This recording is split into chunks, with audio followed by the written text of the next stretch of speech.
Death Valley Days.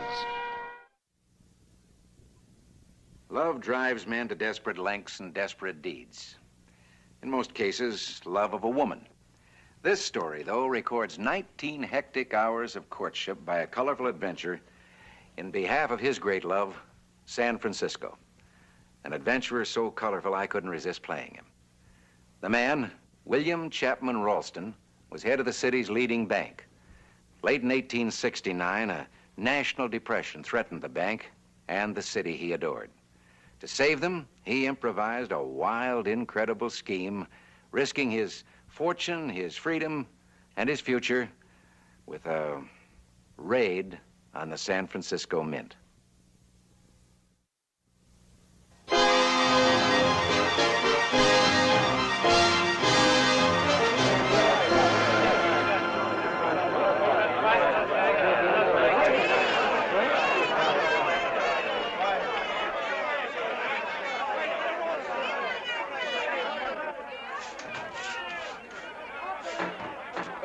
Wait a minute.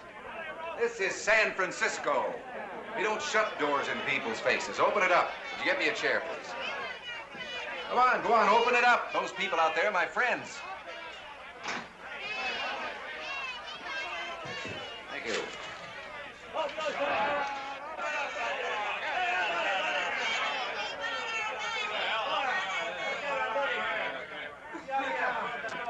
When I heard all the noise out here, I thought maybe somebody changed our sign to read free whiskey. I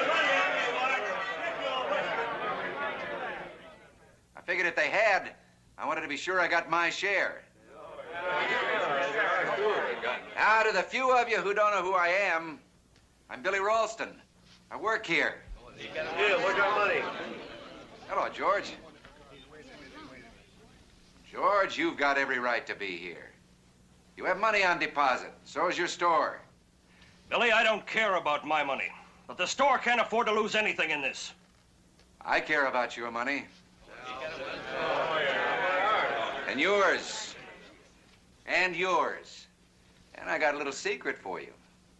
I care about my own money, too. Yeah, you can get yours. Not now, I can't. Those gates closed because it's closing time. Not because we're out of money. It's 3 o'clock. They'll be open again at 10 o'clock in the morning, and we'll be prepared to pay off each and every depositor in gold coins. You have Billy Ralston's word on that.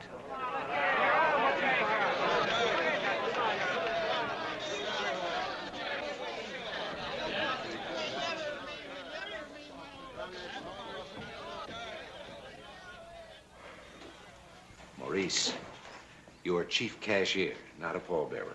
But, Mr. Ralston, this is all the cash we have. There's nothing left in the vault, just those bars of gold bullion. Well, Mr. Dory, there's nothing to worry about as long as we have the bullion. Right up California Street is the mint with millions of dollars in gold coins. Now, all we have to do is persuade General Bradley to make the exchange. But suppose President Grant refuses again. Suppose he never got that telegram you sent him this morning. Maurice, I've told you 100 times, there are always ways of getting things done. Providing you think fast enough. Mr. Ralston, Mr. Harpending's here, and he's frantic. Well, Stephen, don't fret. Mr. Harpending was born frantic. Asbury rejoice. Well, the Lord arranged for you to be born in San Francisco, didn't he? What a city.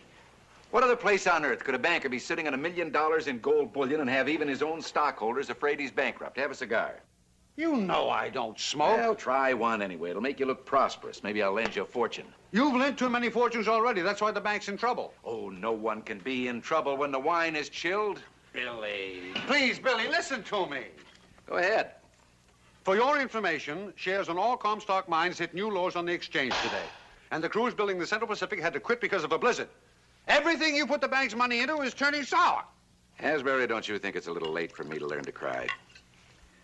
If I could, I'd be doing it now. The White House just turned us down again. Try this. It's a delightful wine. But, Billy... Washington still plans on sending the gold coins around the country to give people confidence in paper money. But that mob, you promised you'd open in the morning. We will. We've got to. If we don't, every bank in the city will go under.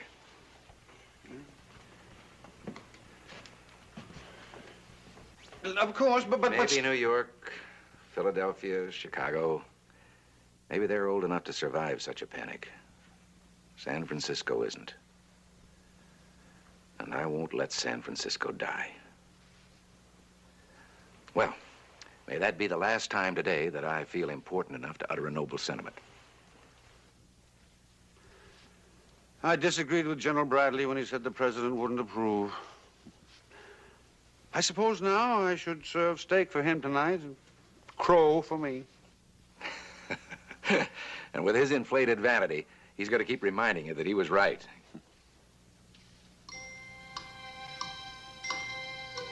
Wait a minute. Those may just be the 2 breaks we need. What may? General Bradley's vanity, and you're having a dinner date with him tonight. Now, if we can get just one more break. You're cooking up one of your crazy schemes, I know. That's the only time you ever get excited. Of course I'm excited. Just one more break. If the president didn't send General Bradley a copy of his wire to me, we've still got a chance. I'm sure you wouldn't care to explain. I can't.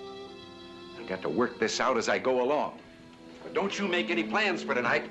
I may need you.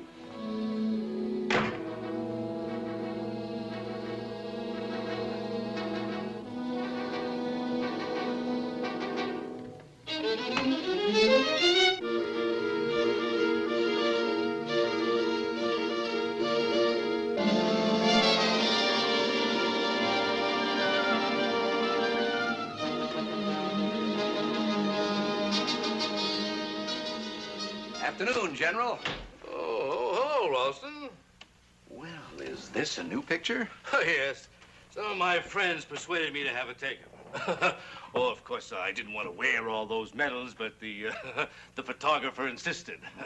Well, it's hard for some people to understand how a hero can still be a modest man. Exactly. Have a chair. No, that's all right. I just came by to see if you'd heard anything from the president. We must get our bullion exchange. Now. I am nothing but a humble soldier under my commander-in-chief. You get him to say yes, and I'll do it. Fine. But you'd better get permission fast. Once I leave this office at 5 o'clock, no one else is authorized to make the exchange. Yes, I know. Well, thank you, General Bradley. I'll see you at the office. Office? What office? Oh, good Lord. Don't tell me they did manage to keep it a secret. Oh, General, please, forget that I said anything. They worked so hard, I wouldn't want to spoil it. Ralston, spoil what? Well, I can understand how you got information from captured enemy soldiers. When you start interrogating, no secret is safe. Well, a general does acquire a knack for it. Well, they'll hate me for telling you. Yes? Well, you're not having dinner with Asbury Harpending alone tonight. I'm not. Oh, there'll be a group of us. Oh, well, I've gone this far, I might as well tell you the whole thing. It's a surprise dinner in your honor. Oh, you shouldn't be doing all this. Asbury's coming by at 5 o'clock to Shanghai you. Huh? Well, we're having a drink at my office first. Well, I'm glad you all understand and appreciate the contributions I've tried to make to our fair city. Yeah, we do, and, well, now that I've blurted out everything I know, I'd better be leaving.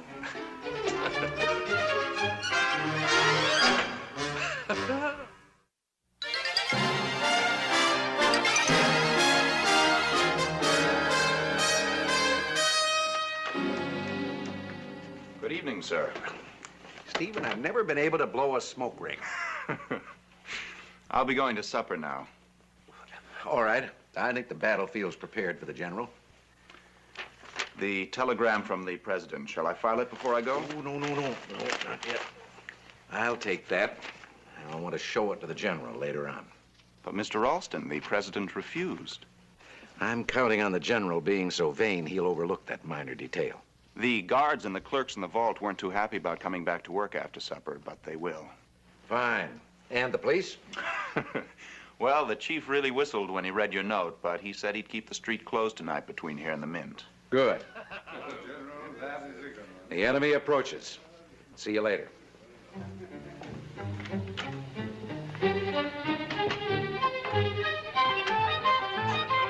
Well, here we are, Billy. Welcome. I heard you coming, so I started to get ready. Oh, not for me now. I'll go tell the others that the general's here. Hey, you know where they are? Yes, of course. How many are coming? Oh, now, General, don't force me to tell you all our secrets. Oh, thank you. You know, I'd like to exchange that bullion for you, but without President Grant's permission, Please, General, it's after working hours. A toast to our Commander-in-Chief, to the President. Bottoms up. Put on the wrong pipe?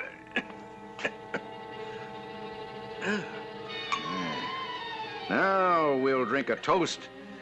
The Commander-in-Chief under whose service you so ably won those glorious medals. To Abraham Lincoln, bottoms up.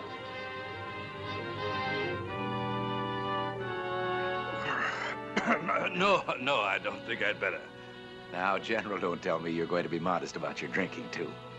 I've been told that during the war, you were a better two-fisted drinking man than the president himself. Well, I did have a few on occasion.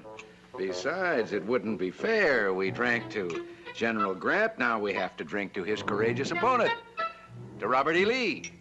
Bottoms up. I don't think I'd better. To your mother. Bottoms up. To my mother. Bottoms up. To San Francisco. Bottoms up.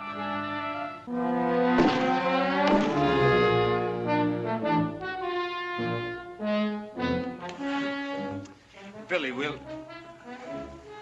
we'll go to jail for this. For getting a man drunk? If that was a crime in San Francisco, we'd all need bail money. He'll be quiet till midnight. That's all we need.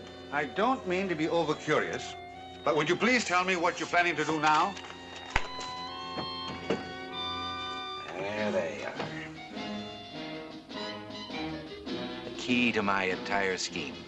We'll get our $1 million. That is, unless he's got another pair.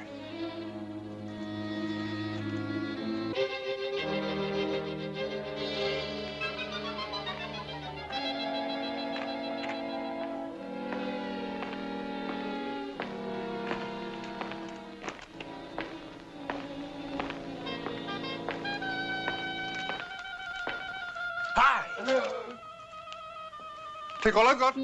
Spare my life. Oh, Mr. Harpending, it's me, Maurice Dory.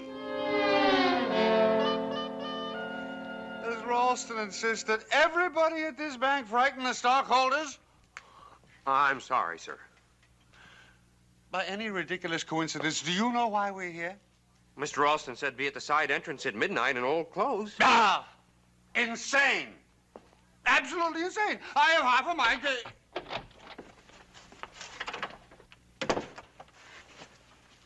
Asbury, Maurice. Well, imagine running into you at this hour. I must say that... Billy, what is this? Didn't you tell us to meet you? Thanks for showing up. Follow me.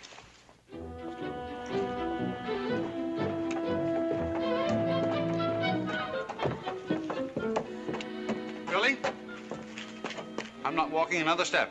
I don't know why I'm here, where we're going, or what you're up to. Well, there isn't time for all the answers.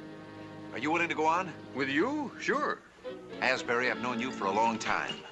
I asked for your help tonight because I trust you. Thank you. Now, I want you to do the same thing for me. Trust me. Asbury, forget your fears. You're going to have one of the wildest adventures of your life. Good Lord. I must be as mad as he is.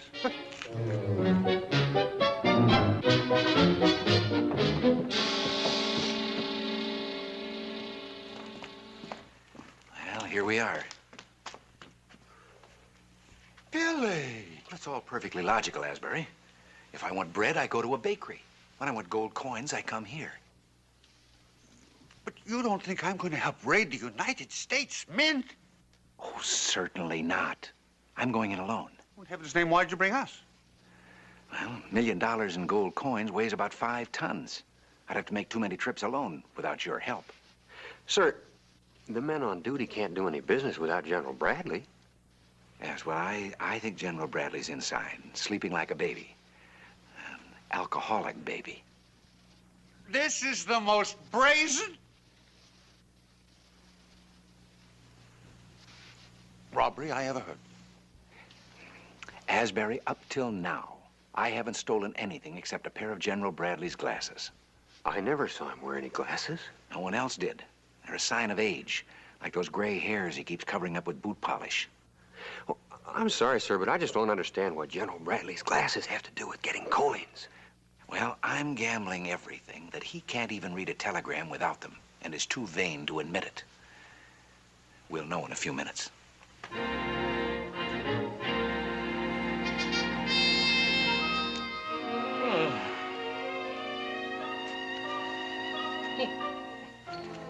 And when you didn't make it, we just called the dinner off. Oh, nobody saw you.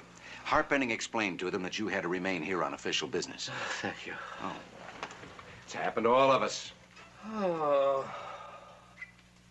This help? I guess not.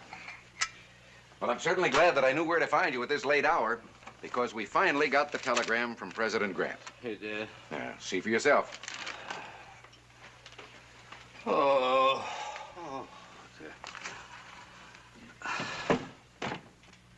Looking for something? No.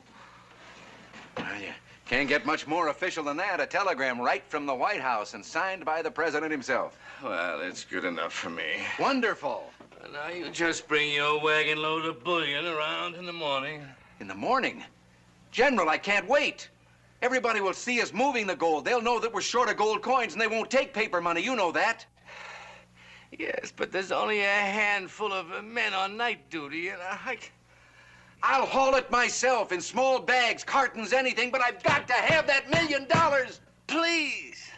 No tum-tums. I'm sorry. I guess I just get naturally excited watching a hero in action. And by getting those gold coins for me tonight, you'll be the biggest hero you've ever been. General Thomas Bradley, single-handed, saving San Francisco from panic. They'll put your picture in all the school books. To the vaults, march!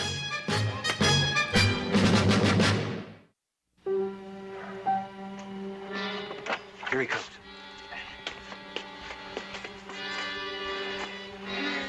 You did it. Do you think I wouldn't? Is that all, sir? It's 150 pounds of gold coins. With each of us carrying 50, it'll only take 65 trips.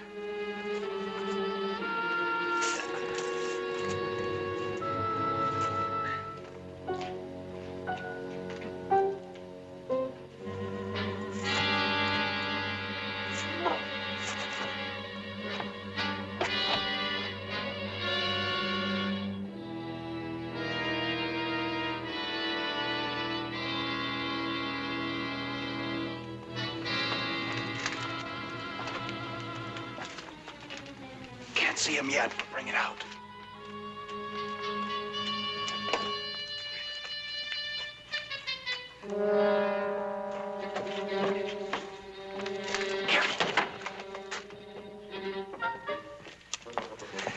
Mr. Ralston, I wrapped the bullion and I got this card for you. Oh, that's wonderful. Thank you, Stephen.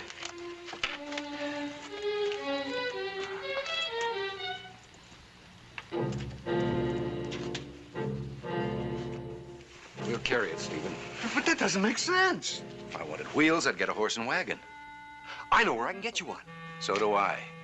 But any noise on California Street at this hour would bring every thug in the Barbary Coast.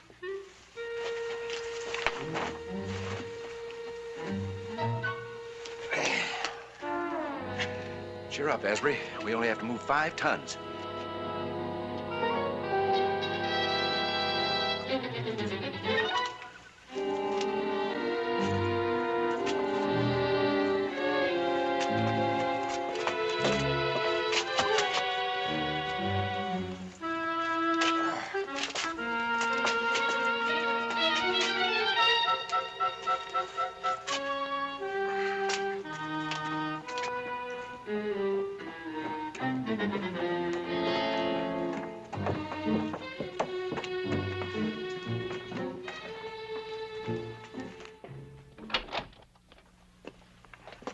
Oh, sun's coming up. That's what I love about being a banker. You can't beat the hours. Are we really finished? Oh, don't ask him. He'll think of something else to do. Well, as a matter of fact, there is one more thing. Oh, no. Champagne breakfast. For 3.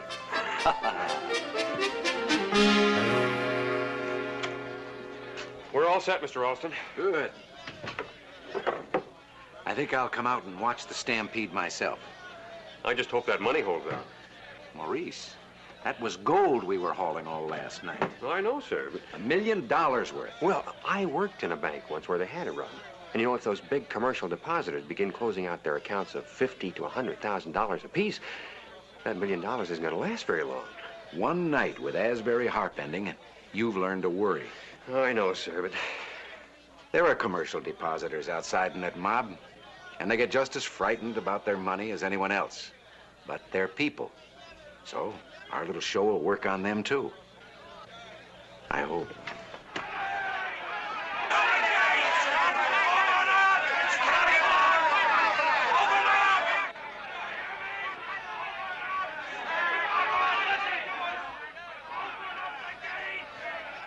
Well, I'd better get back out of danger. Don't forget, wait for my signal.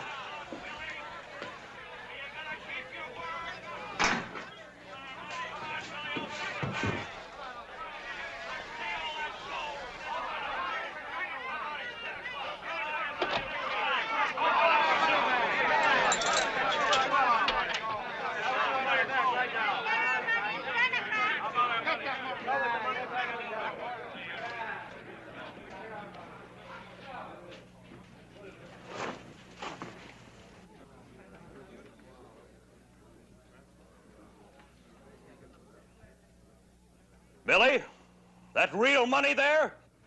Right from the mint. That's good enough for me. Billy Ralston never lies. Come on, let me through. All right, get out of my way. Where's that Ralston? Where is he? Well, morning, General. Now, don't tell me you never lie, because I'm having you arrested for lying. That telegram you showed me in the office said no. Oh, but I never told you it said yes. I told you it came from President Grant, and that was true. Why, you... General, I found these in my pocket this morning. I know you don't need them for reading, but I thought they might have sentimental.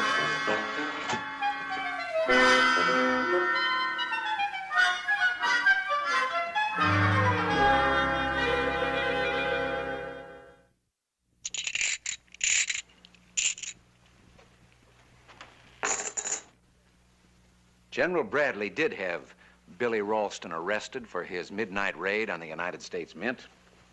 However, President Grant realized that his brilliantly improvised scheme had saved the city from economic disaster.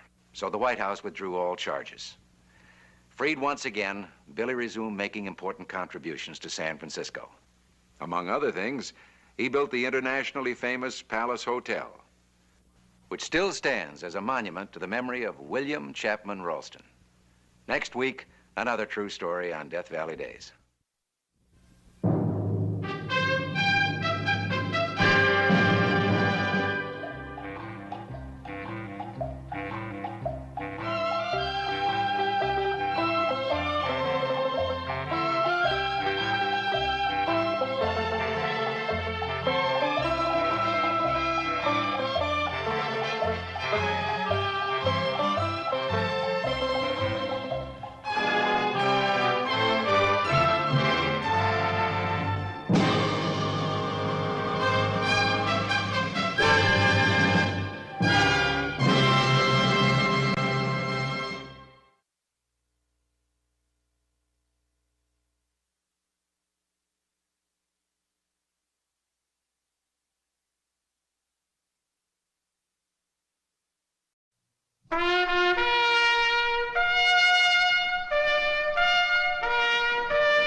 Death Valley Days. Love drives men to desperate lengths and desperate deeds. In most cases, love of a woman. This story, though, records 19 hectic hours of courtship by a colorful adventurer in behalf of his great love, San Francisco. An adventurer so colorful I couldn't resist playing him. The man, William Chapman Ralston, was head of the city's leading bank. Late in 1869, a national depression threatened the bank and the city he adored. To save them, he improvised a wild, incredible scheme, risking his fortune, his freedom, and his future with a raid on the San Francisco Mint.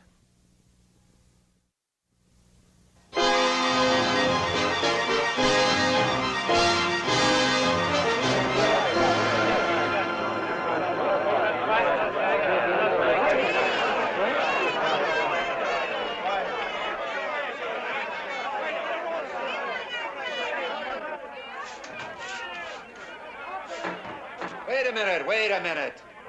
This is San Francisco. We don't shut doors in people's faces. Open it up. Would you get me a chair, please? Go on, open it up. Those people out there are my friends. Thank you.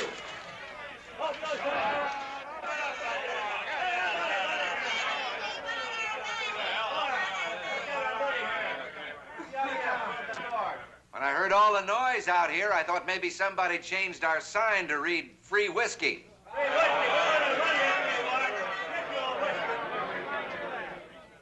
figured if they had, I wanted to be sure I got my share. Now, to the few of you who don't know who I am, I'm Billy Ralston.